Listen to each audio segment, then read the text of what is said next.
Bueno, buenas tardes a todos. Mi nombre es Victoria García Huidobro, trabajo en la Federación Argentina de Clubes de Campo. Estamos en el ciclo de charla FAC y en el día de hoy nos acompaña la doctora Florencia Mazzini, que es abogada y especialista en el asesoramiento de conjuntos inmobiliarios y el sector en general, y también trabaja junto a la Federación y es representante de varios clubes que forman parte de la institución, ¿sí?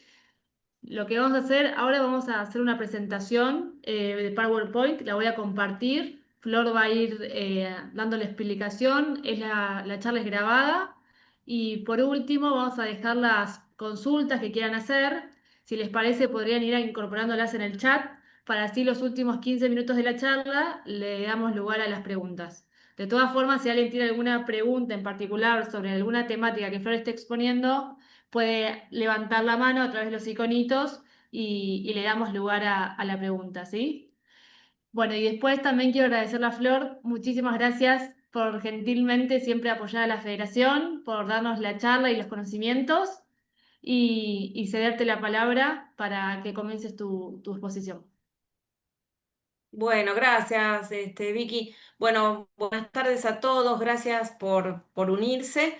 Mi nombre es Florencia Mazzini, espero poder ser útil, compartir este espacio como una reunión de trabajo. Yo no soy docente, de modo tal que mi experiencia que puedo transmitir es a través del trabajo cotidiano y la experiencia laboral concretamente. Espero poder ser clara y fundamentalmente que sea útil y que les sirva. Bueno, vamos a hablar entonces, decíamos, de clubes de campo y barrios cerrados. Como esto es como todos sabemos, todos trabajamos en esto es un fenómeno sociológico de forma de urbanización.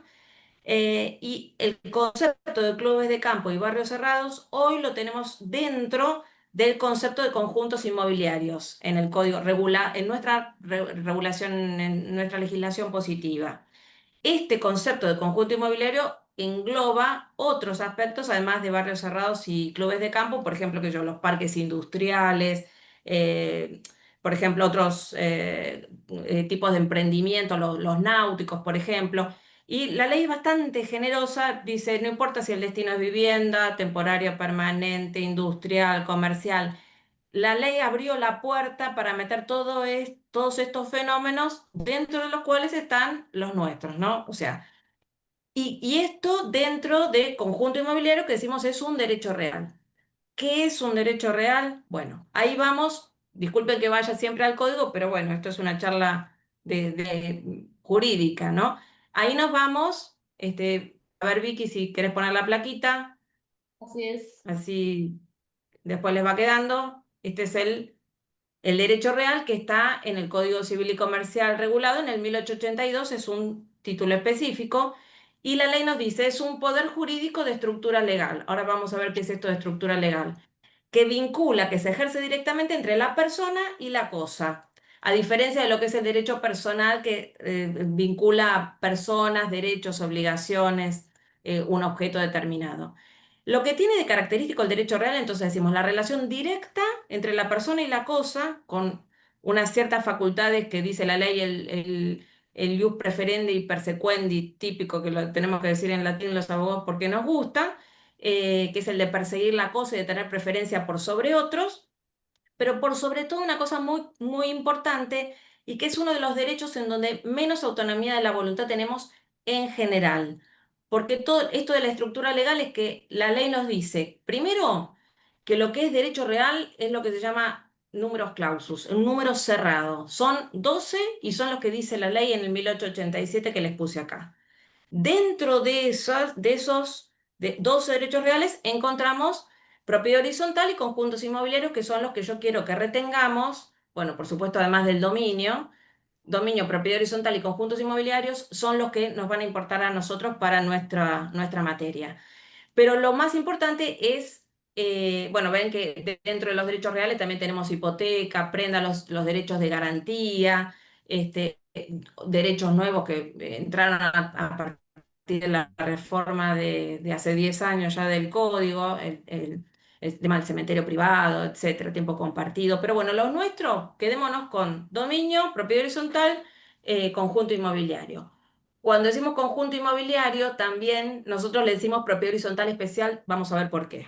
Si querés, vamos a la otra plaquita, Vicky. Sí. A ver qué se. Ahí quedó. Se me acaba de trabar. Ahí está. Perdón, ¿eh? Bueno, Ya voy. sí, no pasa nada. A ver. ¿Sabes que se me acaba de trabar la. Bueno, mientras tanto les cuento, ¿por qué es esto que nos importa esto de estructura legal? Porque decíamos que todo lo que esté vinculado con el derecho real, cómo se crea, cómo se extingue, qué características tiene, es todo regulado por la ley. Es como que hay un concepto de orden público muy fuerte en materia de derechos reales.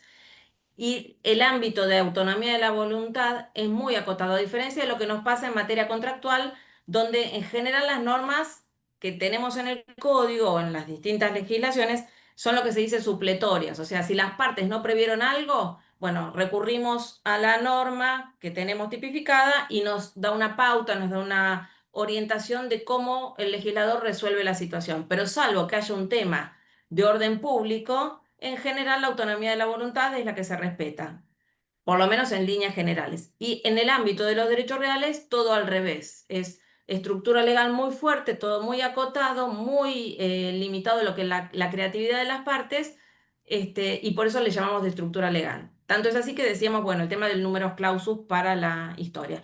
Lo cierto del caso es que hoy, para nuestra materia, ya lo tenemos regulado. ¿Qué nos pasaba antes del Código Civil y Comercial, modificado, ¿no? Del 2015? Este tema de los barrios cerrados y los clubes de campo, obviamente es un fenómeno que, digamos, fue creciendo y proyectándose mm, antes que el legislador se diera cuenta de lo que pasaba. Entonces, la realidad supera todo lo que el legislador va haciendo atrás.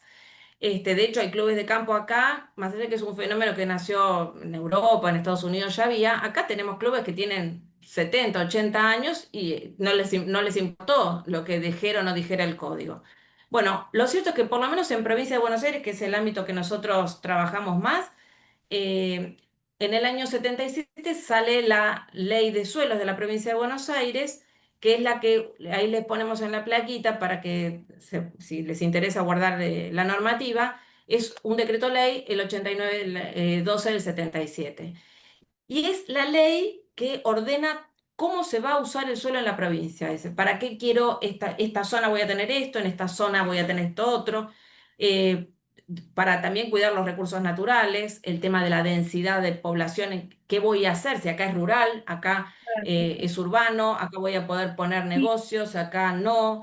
Todo eso lo regula la ley. Después de esa ley tiene una reglamentación que es el decreto 9404 del 86 y que también ya empieza concretamente con el tema de los clubes de campo, empieza a mirar el fenómeno, habla del derecho real de dominio de las parcelas y empieza a hablar de de la persona jurídica, una entidad jurídica a la cual se empiezan a incorporar los dueños de las parcelas porque el fenómeno existía. Ya en el año, fíjense, en el 77 ya había bastantes clubes y en el 86 muchísimo más. Entonces empiezan a ver que empiezan a existir estos entes que empiezan a prestarse los servicios, porque la gente se empieza a organizar justamente. Entonces esto es, y después también sale el decreto, el 27 del 98 que hace lo mismo que el 9404 pero para barrios cerrados. Cuando nosotros hablamos de está constituido por geodesia, nos vamos a este conjunto de normas. El 8912, el 9404, el 27 del 98. Eso es cuando uno dice el barrio está constituido por geodesia, bueno, es eso. Siempre estos barrios, ustedes van, en la mayoría, siempre no, ¿no? Cuando uno mira este fenómeno desde mi escritorio y desde mi día a día de trabajo, es el principio general que les contaba antes de el derecho real como el derecho de estructura legal, es el derecho real más libre de todos, porque al ser un fenómeno que tiene una primero, una realidad sociológica muy fuerte y además que involucra una mezcla del derecho real de dominio con el club, con la asociación a una entidad social, deportiva o, olvidemos, o de prestación de servicios urbanísticos, entonces mezcla imbricado el derecho real y el derecho personal. Entonces, en todo lo que es derecho personal entra la autonomía de la voluntad. Por eso digo, dentro de los derechos reales, donde tiene tanta importancia la estructura legal, es el más libre de todos, sin dejar de ser un derecho real.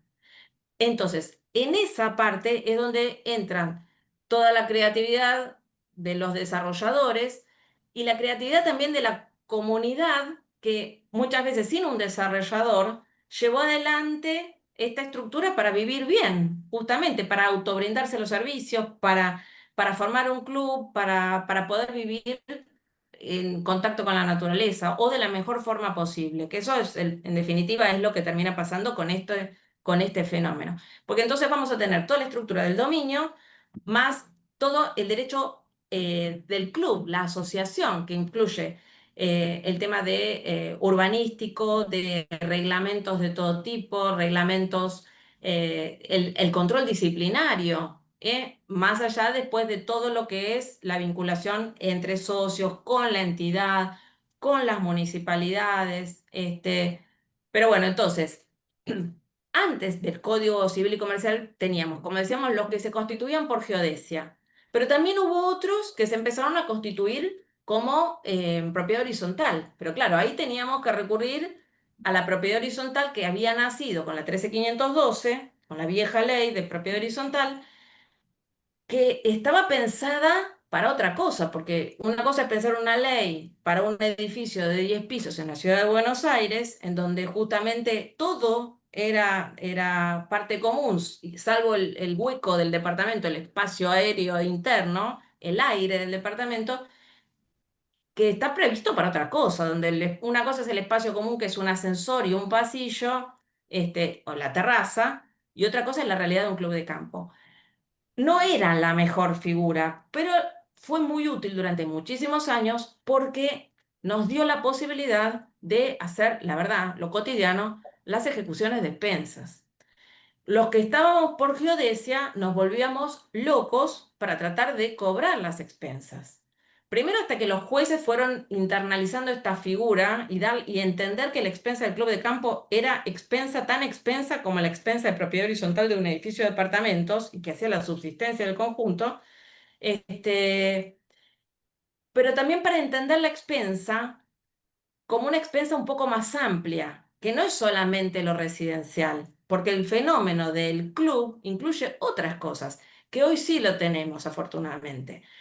Más allá de, o sea, la figura, entonces, ¿por qué no sirvió? Retrocedo, ¿por qué no sirvió la propiedad horizontal en su momento? Y porque nos abrió la puerta de la ejecución de expensas más simple. Más simple no solo por el juicio en sí, sino que nos daba la posibilidad de ampliar los periodos reclamados. Cuando teníamos, perdón que me desvío un poco y les cuento historia, pero era lo cotidiano, porque el tema de la morosidad en los clubes es terrible. Cuando teníamos que hacer un juicio de conocimiento, un juicio ordinario, sumario, de cobro de expensas, yo iba por el periodo que tenía y si el juicio se me demoraba porque no podía notificar, porque el perito, porque tenía que hacer una pericia contable, que ponele que no era tan complicado, la hacía y punto.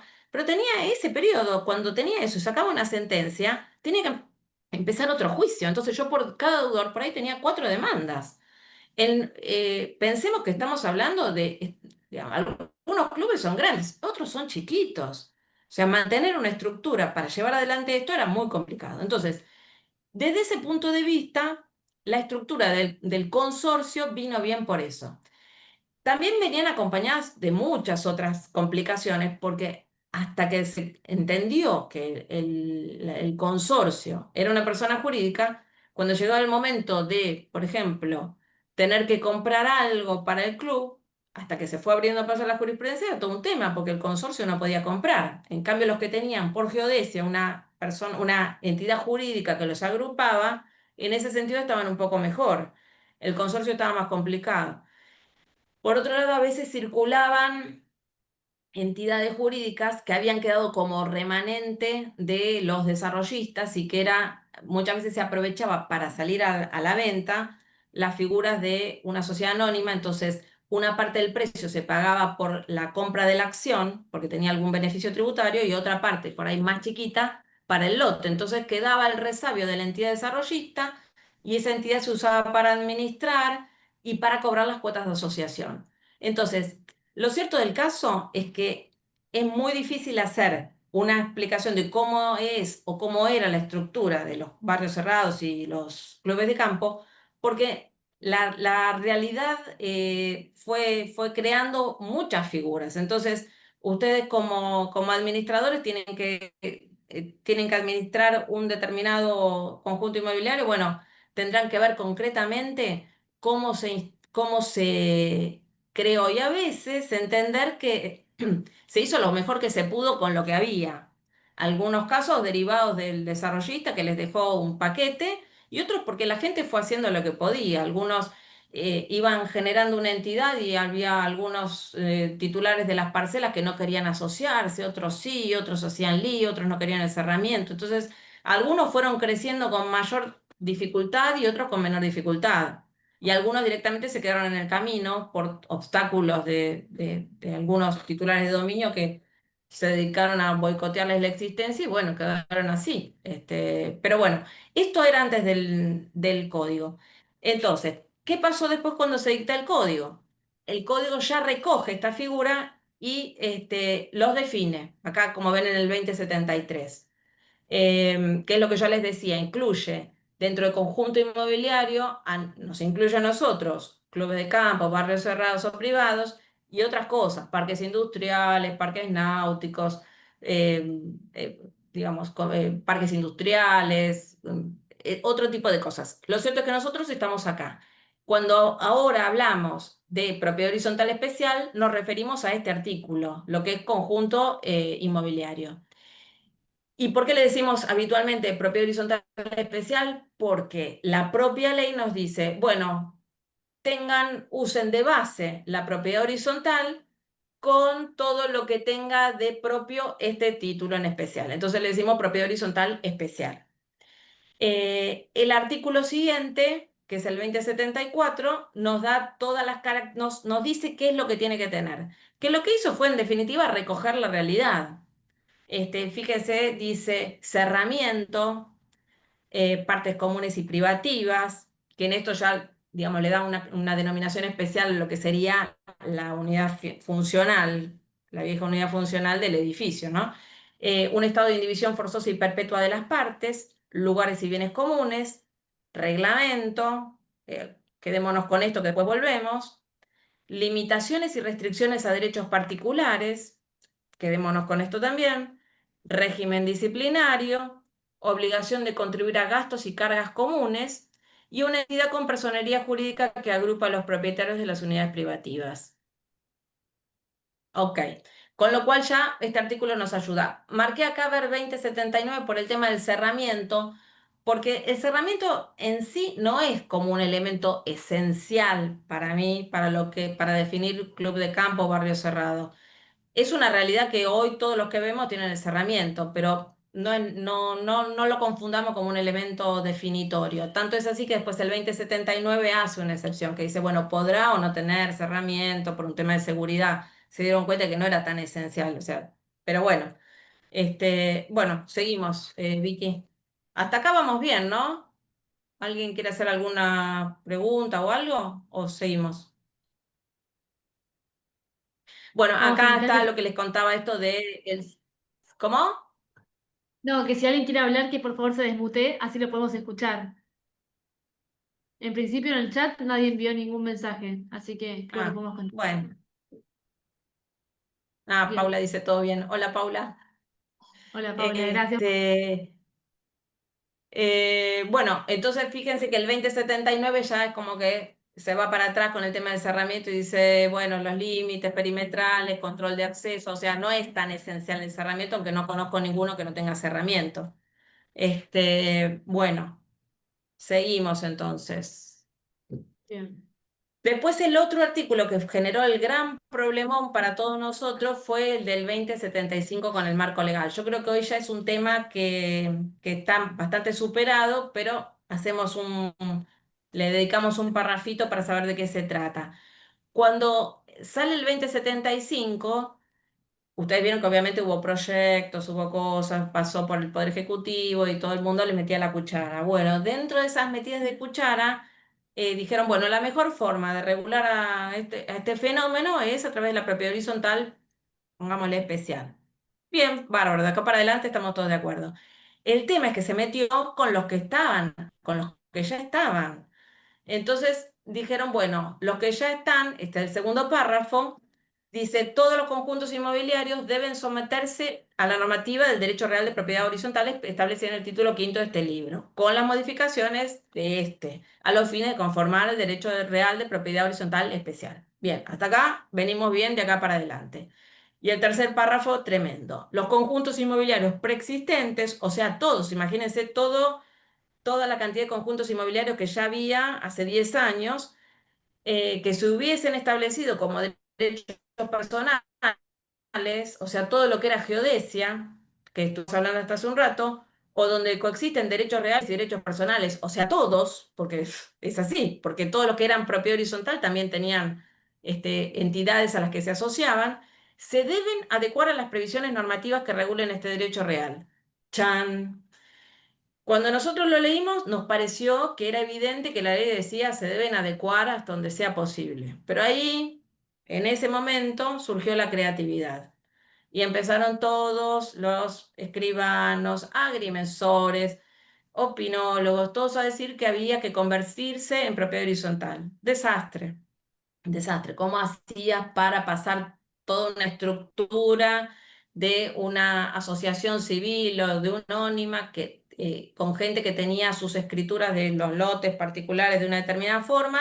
Ahora todos que teníamos que pasarlo a una entidad, la entidad nos pasaba los lotes, la gente, aunque hubiera querido, por ahí no podía porque se había muerto, porque había uno quebrado, uno que se había divorciado, uno embargado, era imposible hacer esto. Bueno.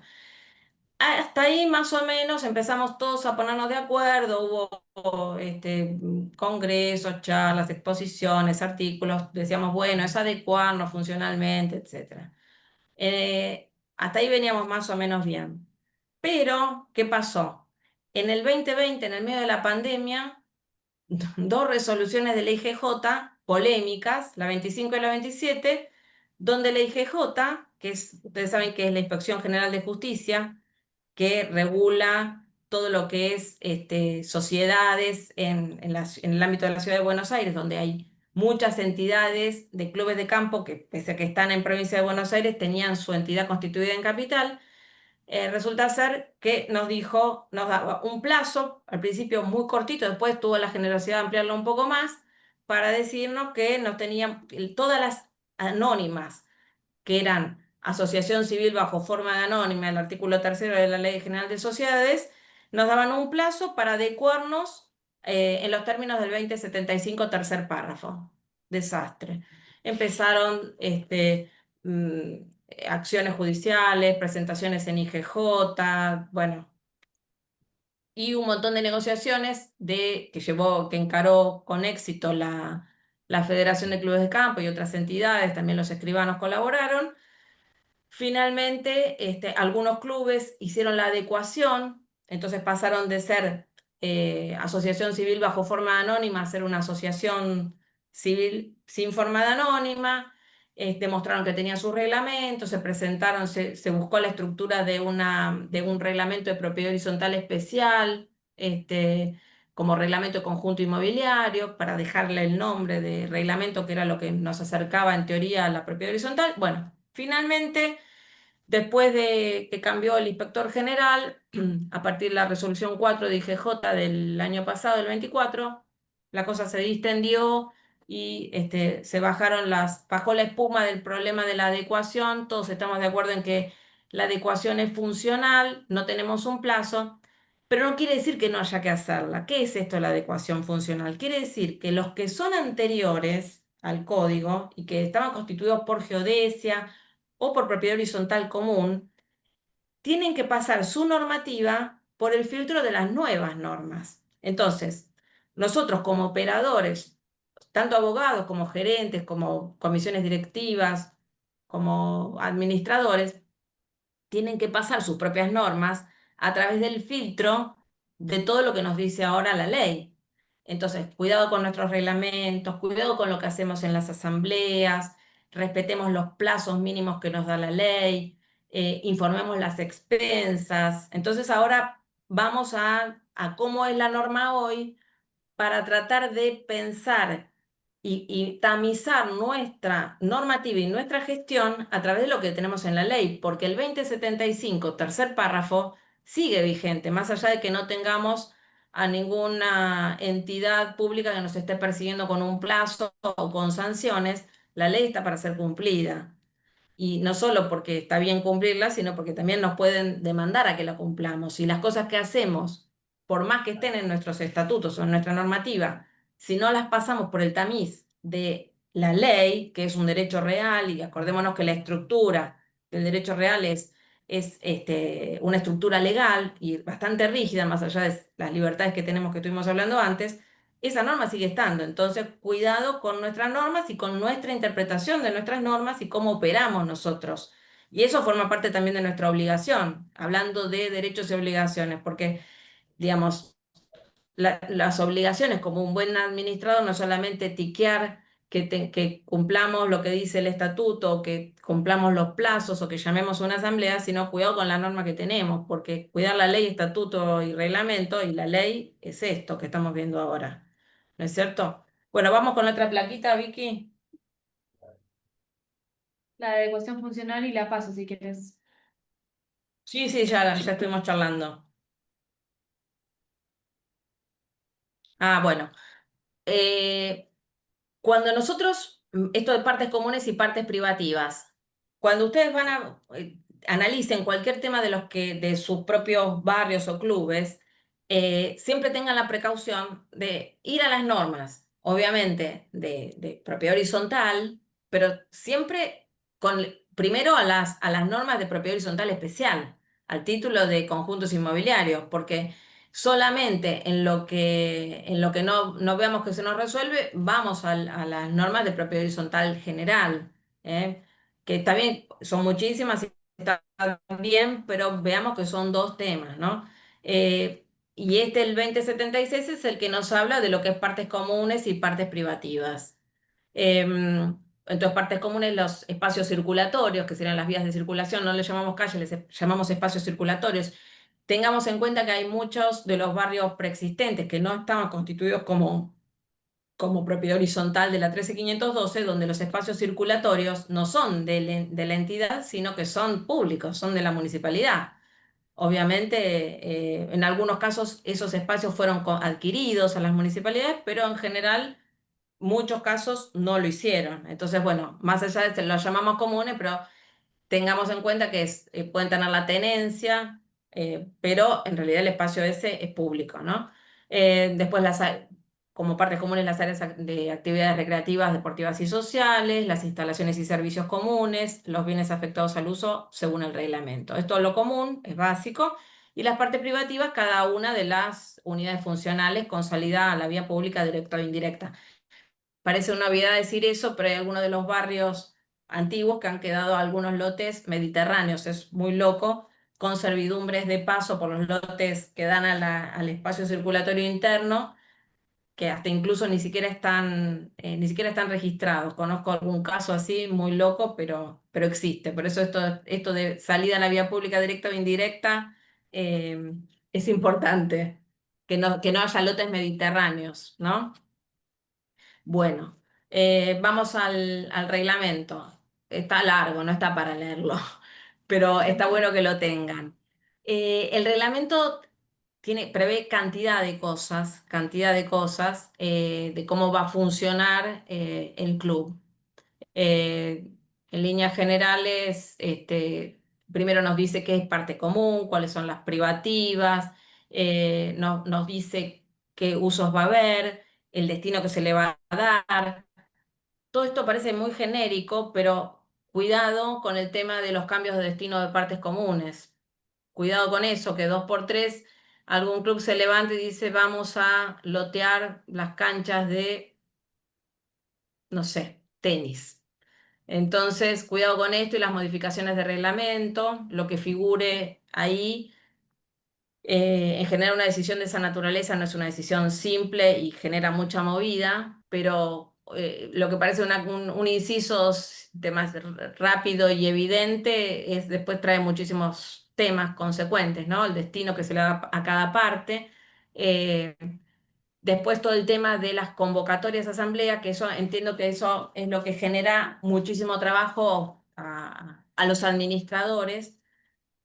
¿Y por qué pienso que genera? Primero, por toda la movida administrativa que genera la convocatoria de asamblea, que no es una convocatoria simple de un edificio de 10 pisos, y muchas veces porque involucra no solo la convocatoria a veces de lo que es la propiedad horizontal, sino la convocatoria de otra asamblea que se hace en general el mismo día o el día anterior, que es la de la entidad a la que nuclea a las distintas unidades, que muchas veces es la entidad administradora, y que a veces tienen regímenes distintos, con participantes distintos, que se hacen en distintas jurisdicciones. Muchas veces el administrador está obligado a organizar una asamblea en el barrio para el consorcio, en donde tiene que prestar atención a quiénes son los titulares de dominio de cada unidad funcional y que puede permitir el acceso de uno u otro condómino con un régimen específico y que hasta último momento le pueden venir a decir, bueno, vengo yo porque mi marido se quedó en casa o al revés, o el hermano y la hermana, y vos lo tenés que admitir mientras esté unificada la personería y cada unidad funcional venga con uno solo de los condóminos.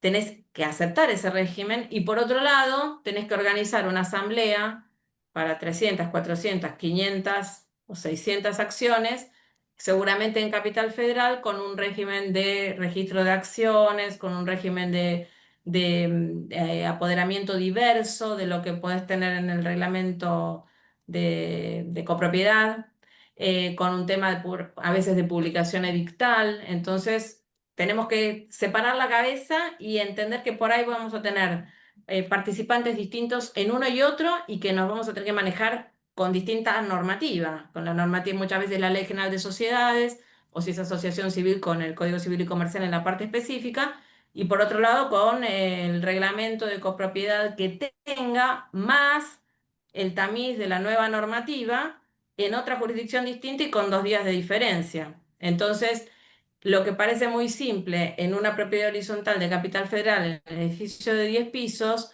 para la movida de una administración de un barrio cerrado o un conjunto inmobiliario, con a veces una administración acotada, termina siendo un agotamiento, porque tienen que preparar una convocatoria, un control de asistencia con riesgos de planteos de nulidad, con el tema de, de publicación de estados contables debidamente publicados y acompañados en la convocatoria, con la preparación de un presupuesto para el año siguiente, que no es impermeabilizar una terraza, sino que es una mini ciudad en un presupuesto con 500 personas que me están mirando.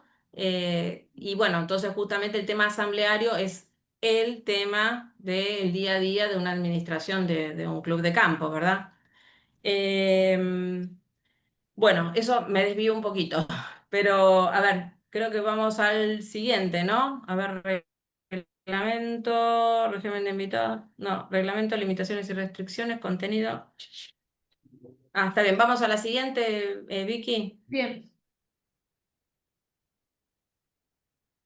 Eh, Bueno, otro tema interesante es que el reglamento este de la propiedad horizontal especial, el 2080, nos permite un montón de introducción, un montón de cosas que no son impensables en el reglamento de la propiedad horizontal común y corriente, que son todo el tema edilicio, justamente, todas las restricciones. Ustedes saben que en materia del reglamento de urbanismo de un conjunto inmobiliario, siempre el club puede tener restricciones mayores que las que establece la autoridad pública. Entonces, por ejemplo, si yo tengo mi reglamento si está establecido en un lugar y yo puedo tener construcción entre pegadas, medianera con medianera, yo puedo establecer un uso más acotado del terreno. Y puedo decir, no, 3 metros, 4 metros de los laterales y puedo tener un retiro del frente de 8 metros.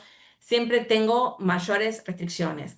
Esto lo puedo poner en mis reglamentos de construcción y lo que el 2080 me dice es que todo lo que sean limitaciones tiene que estar establecido en las escrituras traslativas de dominio, que es todo un tema porque eso nosotros lo tenemos que ir estudiando e ir arreglando los informes, los certificados de libre deuda que nos van solicitando a medida que se van transfiriendo las distintas unidades para ir arreglando los títulos a medida que vaya pasando.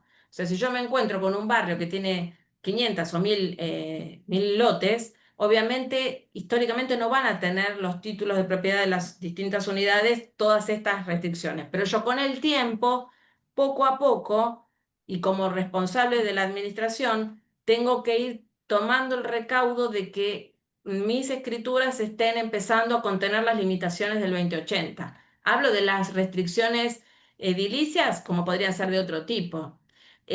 Lo cierto del caso es que yo no puedo mandarle al escribano que ponga todas las restricciones que tengo en el reglamento, pero sí tomemos como administradores la responsabilidad de revisar qué informen los libres de deuda, porque no es solamente la deuda, es las restricciones reglamentarias y ocuparme de que se notifique adecuadamente el cuerpo normativo de la entidad y asegurarme de la forma en que pueda, de la mejor forma que pueda, que estén todos notificados. Y acá viene todo el tema de la asociación también a la entidad y el cobro de los derechos del ingreso y demás, y cómo hace la entidad para asegurarse el efectivo ingreso de este dinero, que resulta en la mayor parte de las entidades fundamental para el mantenimiento de toda la estructura.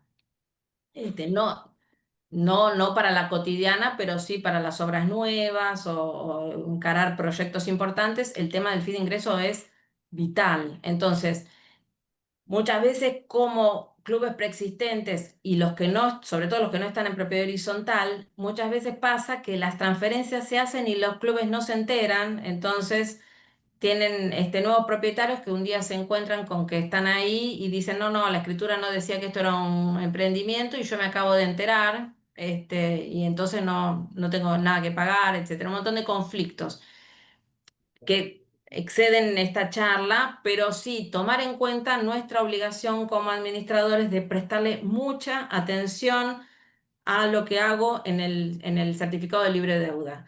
Si el formulario ustedes ven que está desactualizado, bueno, ponerle el ojo, empezar a ver cómo lo puedo mejorar, ya sea preparando nuevos formularios, arreglando lo que pueda, como se pueda, poner el ojo, no es un tema menor, ¿eh? Todo el tema de formularios, parece que no, parece que si está en un formulario está bien y no, a veces el formulario quedó de 1978 y no nos sirve más. Entonces revisemos, leamos nuestro reglamento, leamos las previsiones de conjunto inmobiliario y veamos qué podemos mejorar, porque siempre hay algo para mejorar, muchísimo. Este, bueno, creo que ya está esta plaquita, Vicky. Bien. Me voy a empezar a apurar porque veo que el tiempo vuela. También el reglamento nos deja hacer un montón de previsiones sobre justamente transmisión de unidades. Esto de la transmisión de unidades dice que podemos establecer restricciones, limitaciones, pero no podemos prohibirlo. Se está trayendo el viejo tema de la bolilla negra, que muchos estatutos antiguos lo tenían y obviamente no se puede poner, no se puede prohibir, no se puede limitar obviamente con bases razonables, no limitaciones arbitrarias. Y arbitrarias tenemos que traer todo el plexo normativo para entender el concepto de arbitrariedad, que también excede esto, pero no puedo limitar la transmisión de unidades a un determinado grupo social o económico, ¿no? Eso sería una locura total, lo que evidentemente se da de la mano de Bolilla Negra, ¿no? Que existía y yo lo he visto en estatutos antiguos e incluso he tenido reclamos en INADI por esas cláusulas de Bolilla Negra hasta que tuvimos que evidentemente demostrar que si bien existían, no se usaban y que no se pensaban usar y jamás iban a usar, y entonces obviamente en las siguientes modificaciones estatutarias o reglamentarias se eliminaban, ¿no? Para no dejar un instituto teniendo que tener la obligación de aclarar que no lo usábamos ni lo pensábamos usar. Muchos títulos, muchos estatutos prevén también la posibilidad del derecho de tanteo, que eso también es importante tenerlo presente para agregarlo en los libredeudas, de acuerdo a cómo esté reglamentado. Yo lo he visto en muchos estatutos, lo informamos, nunca lo vi en uso realmente, porque implica que la entidad en igualdad de condiciones pueda hacerse de un lote. Sería como la aplicación, si se quiere, para esta mini ciudad que es el conjunto o el barrio, lo que sería la expropiación en el fondo, pero muy limitada y acotada, valga la licencia que me tomo para decirlo, ¿no? Pero bueno, tiene que salir toda la comunidad, salir a comprar un inmueble en igualdad de condiciones de la venta de un lote.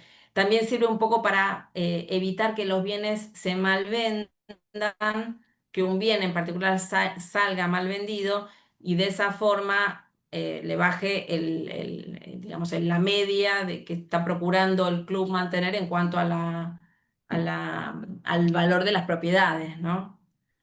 Bueno, creo que estamos. Después también tenemos todo el régimen de invitados y admisión de usuarios, y esto es lo que nos permite en los estatutos regular las categorías de socios. Y muchas veces, y también nos permite hacer acuerdos entre clubes que nos permiten el mejor aprovechamiento de los espacios comunes, porque en muchos clubes algunas áreas quedaron sobredimensionadas con el costo de mantenimiento, entonces estas posibilidades, que es bastante amplio, nos permite hacer acuerdos y darles un mejor aprovechamiento a este espacio, ¿no? Bueno, eso creo que está. Vamos a la siguiente plaquita, Vicky. Bueno, esto ya lo hablamos, el tema del libre deuda, la transmisión, la libertad de transmisión, el tema de la bolilla negra. Vamos a la siguiente. Las Bueno, obligaciones de los... el tema de las obligaciones de los propietarios, tal cual. Todos estos artículos que también uno los lee y son como muy, qué bárbaro, el tema de conservar en buen estado la unidad funcional, esto es lo que nos permite controlar el tema de las unidades que están en estado de abandono y a partir de ahí sacar en nuestros reglamentos, ya sea en el estatuto, reglamentos específicos, toda la obligación del mantenimiento y los gastos a debitar en caso de unidades que se encuentran como abandonadas, con pastos crecidos y demás. Eh, y el tema del permiso para el ingreso para reparaciones en casos de urgencia, ¿no es cierto? Eh, el otro es el tema del domicilio especial, que lo estamos usando a veces nos va bien y a veces no, para el tema de las notificaciones. La verdad que la mayor parte de las veces nos va mal y no nos dejan, pero bueno, por lo menos lo usamos, lo intentamos. Y también el tema que estamos usando mucho con el tema del domicilio electrónico para las notificaciones, que agiliza muchísimo todo y también está empezar a prever el tema de las asambleas por vía remota con la constitución de estos domicilios, ¿no? Eh, y finalmente, el tema de los gastos y contribuciones, que sería la próxima plaquita, Vicky, que es el 2081 de las expensas, que es el que nos abre la posibilidad de tener expensas con un concepto que excede el concepto de expensa de gastos residenciales, urbanísticos o residenciales, porque nos permite incluir otros aspectos e incluso el tema de la cuota de asociación, pero tómenlo con muchas pinzas el tema de la cuota de asociación, ¿no? Porque, digamos, da para mucho más ese tema, más que este artículo solo, pero bueno, lo usamos bastante para eso. Y finalmente el último artículo, que es el 2086, que es el que usamos para hacer pie para la aplicación del derecho asociacional, que es todo un tema también. ¿Por qué? porque en los clubes grandes son los que pueden tener una estructura que les permita contar con un profesional de apoyo para instruir estos sumarios administrativos. En los clubes chicos no tienen esta alternativa y después nos encontramos con comisiones directivas con la carga de ejercer de tribunal que primero muchas veces los excede en cuanto a su formación y después que es la carga que nadie quiere asumir porque uno va al club para pasarla bien y estar bien con los vecinos, y no para ser catón el censor.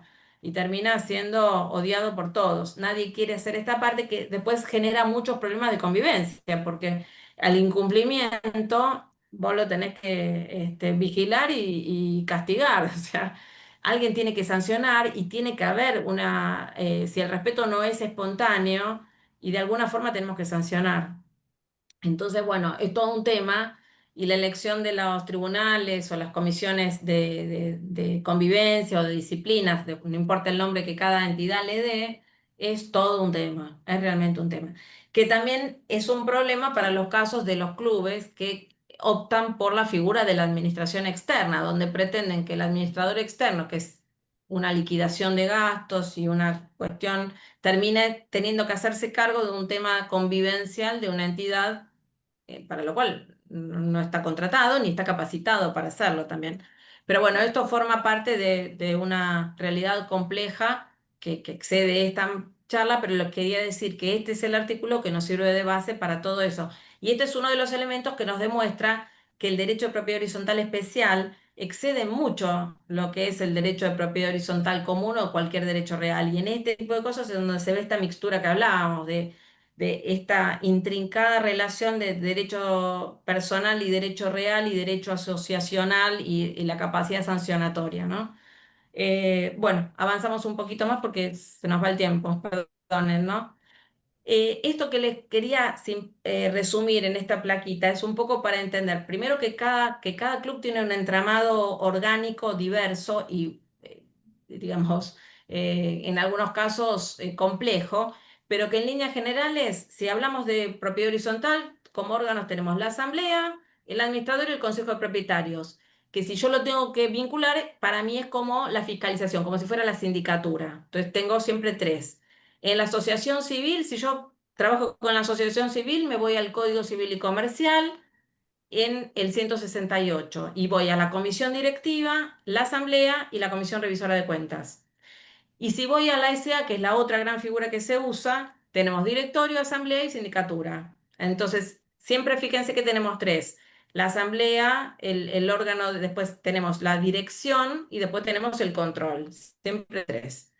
El consejo de propietarios en el PH no es obligatorio, pero en general en estas entidades sí lo hay.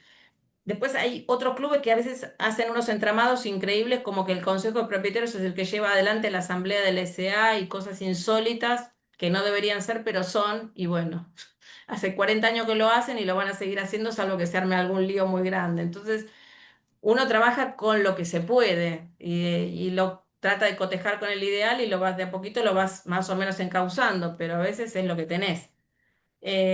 Vamos con la otra plaquita, Vicky. Bueno, acá para un recordatorio tienen lo que hace la Asamblea en el 2058 y después lo mezclamos, lo tenemos que mezclar con lo que está previsto específicamente en el reglamento de cada entidad. Esto es para que lo guarden. Y después otra cosa que me imagino que a ustedes les preocupa mucho es el tema del registro de los administradores, que primero surgió en Ciudad de Buenos Aires con buen resultado y después se extendió a provincia, estuvo la ley y estuvo un montón de tiempo ahí dormida, pensamos que no nos iba a afectar, que es la 14701. Después salió la reglamentación y empezaron a bajar la línea de aplicación inmediata. Al principio los clubes se quedaron un poco mirando hasta que empezaron las intimaciones a registrarse, y en los casos de en los casos que la administración era externa, bueno, cada administrador se inscribía y ofrecía su servicio como administrador debidamente inscripto. El tema pasó a ser con las autoadministraciones y en donde teníamos, por ejemplo, una SA, que era la entidad histórica que administra el consorcio. Entonces Ahí dijimos, bueno, no hay forma de salir de esta, hay que inscribirse. Que en el fondo al principio fue toda una movida, como todo fuerte, de gran, hoy qué horror que va a ser esto, y después finalmente fue inscribirse y no, nada. Nada, inscribirse, cumplir una serie de recaudos y por el momento cada tanto se reciben algunas notificaciones de buenas prácticas de administración y no más que eso. Bueno, creo que más o menos cubrimos rápidamente todos los temas. Disculpen el apuro y la corrida, pero el tiempo fue cortito. No sé si quieren pasar a hacer algunos chat, comentarios o lo que me quieran contar. Sí, mira, Flor, bueno, desde ya, muchísimas gracias por la presentación, fue muy clara. Y tenemos acá un comentario de Jorge Alejandro Insúa que quisiera hacer una consulta respecto a la inscripción como administrador. Jorge, si estás, te cedemos la palabra para que puedas expresar la consulta. Hola, buenas tardes, ¿cómo están? Buenas tardes. Mi consulta es breve. El country es administrado por un administrador que es propietario y lo administra en forma gratuita, ad honorem. Y todo lo Ujú. vinculado con la ley 14.701 generó bastante debate, pero lo cierto es que, y yo envié varias consultas públicas al RPAC, nunca me las respondieron. Pero la ley, en el artículo 16, inciso A, dice que si sos un administrador ad honorem, no estar inscripto no es una falta, ¿sí? Entonces, Ujú. eh, mi pregunta es, ¿cuál es su opinión al respecto? Porque la ley dice que el administrador honorem tiene que estar inscripto, las obligaciones son para todos los administradores por igual, pero cuando llega el artículo 16 excluye a la honorem de que implique un incumplimiento no estar inscripto. Y pregunté varias veces y no me responden, lo cual me hace pensar que no tiene una respuesta para dar. Ah, mira, la verdad que no sé. No sé por qué no te responden, porque la verdad, pero yo lo No, no que deben de querer tengo decir. de cuando leí la ley para ayudar, viste, cuando se iban inscribiendo los clientes, es que no tenían que hacer el curso, me parece que es cuando es un propietario y es ad honorem. Perdón, Pero, pero pensé que sí que tenía que estar inscripto, no recordaba que no tuviera que estar inscripto. ¿puedo Pero no te acotar? lo quiero decir muy seguro porque no tengo acá la ley para mirar el artículo, pero si vos lo miraste y dice eso, así será. Mira, acá Mariel quiere acotar respecto a este tema. Mariel, ¿querés comentarnos un poco? No te vemos, pero entendemos que te escuchamos. Recién vine corriendo del trabajo para poder hacer el curso. Muy bien. Eh, no quiero que me vean. Yo estoy haciendo, bueno, yo hice el curso, estoy haciendo los trámites para inscribirme y sí tienen que estar, o sea, yo inscribirme aparte para ejercer, ¿no es cierto? Porque aparte soy abogada. Pero sí los administradores de su propio consorcio tienen que, aunque ejerzan ad honorem, tienen que inscribirse. Lo que Ah, pasa que cuando vos denunciás qué consorcios administrás, pones que estás administrando tu propio consorcio, o sea, claro, tu propio claro, edificio, en este claro, caso club de campo o lo que fuere. Pero sí tienen la obligación de correcto. inscribir. Correcto, sí, eso es lo que yo tenía en la cabeza, pero no me animaba a darlo con tanta certeza, porque no la leí ayer, digamos. Sí, es así, es razonable. Porque de hecho, fíjate que las que son las entidades, que los socios son los titulares de las parcelas y la entidad administra el consorcio, de hecho se están inscribiendo. Entonces, es lo mismo ser una persona de existencia ideal que tenga 100, 200, 300 accionistas que una persona física. Los fines prácticos es una persona y se escribe y es la autoadministración. Creo que esta era la respuesta de Jorge, claro. Muy bien. Gracias, Flor, y gracias, Mariel. ¿Alguien tiene alguna pregunta más, alguna consulta, algún tema que quieran tratar? Ahí Porque, veo una manito de Rocío. a ver, ay, yo a Rocío no la veo. Rocío. Hola, Rocío, está silenciada. Si querés, desilenciate y hacernos la consulta. Tenés el micrófono apagado.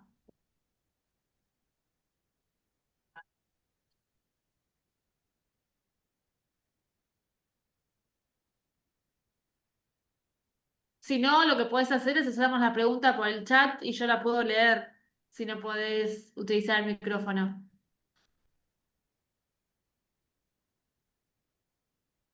Hola, buenas Ahí tardes, ¿qué sí. tal? Igual no había Bien. levantado la mano, pero no importa, voy a aprovechar a preguntar. Ah, Los, bueno, muy bien. Yo, una manito ahí. los libros obligatorios, ¿cuáles serían? Y tenemos el libro de actas de asamblea, el libro de registro de firmas y el registro de propietarios. Bien. No hay asistencia. O ¿Cómo? el de asistencia. Sí, sí, sí, pero por eso yo digo registro de firmas, porque vos hablas de la propiedad horizontal, Claro, porque después, claro, porque después están por ejemplo, si vos tenés una entidad que es una asociación civil, después vas a tener el libro de reuniones de la comisión directiva, por perfecto. ejemplo. Bien. Entonces, son todas cositas que tenemos que tener. Por ejemplo, después eso es importante cuando tenemos que hacer el certificado para ejecutar expensas, por ejemplo, lo que nos pasa habitualmente. Entonces tenemos que ver quién lo firma, cómo acredito quién es quién, ¿viste? Entonces tengo el acta de asamblea donde se eligen autoridades, el acta de distribución de los cargos dentro de la comisión directiva, eso, junto todo, certifico. Y si yo tengo un consejo de propietarios y los hago firmar, porque también Sí, lo sí, tengo que sí, hacer, me bueno, olvidé.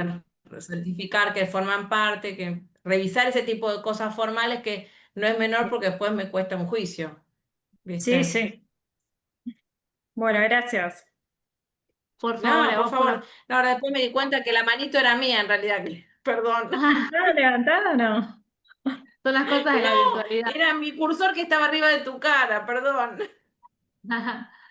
Muy bien. ¿Alguien tiene alguna pregunta más? ¿Una duda? ¿Algún tema que quieran plantear? Entiendo que no. Bueno, y en el chat tampoco no hay más, no hay más consultas. Así Se que durmieron todos. no, para nada. De hecho, desde la institución, Flor, te queremos agradecer por la charla que diste, brillante y muy enriquecedora, y que de hecho nos va a dejar pensando un poco a todos con la información que nos brindaste, ya sea los participantes que pueden ser que vienen siendo directivos de las instituciones que representamos, a nosotros cuando los representamos directamente en el sector y a nivel nacional, a los mandos medios, a los administrativos con los libros. Creo que es un tema que directamente nos convoca a todos para estudiarlo y analizarlo. Así que muchas gracias por tu generosidad de siempre, por siempre asistirnos. Y no mucho más, y espero que sea la primera de muchas charlas más para la federación. Muchas gracias. Bueno, gracias a todos y que tengan buenas tardes. Gracias, Muchas gracias doctora. por participar, Adiós. ¿eh? Hasta Muchas luego. gracias. Hasta A luego. Muchas ustedes. Hasta gracias, luego. ¿eh? Luego, Gracias. Muchas buenas tardes. gracias. Buenas tardes. Ah, mira, todos acá agradeciendo. Todos acá por el chat agradeciéndote, Flor.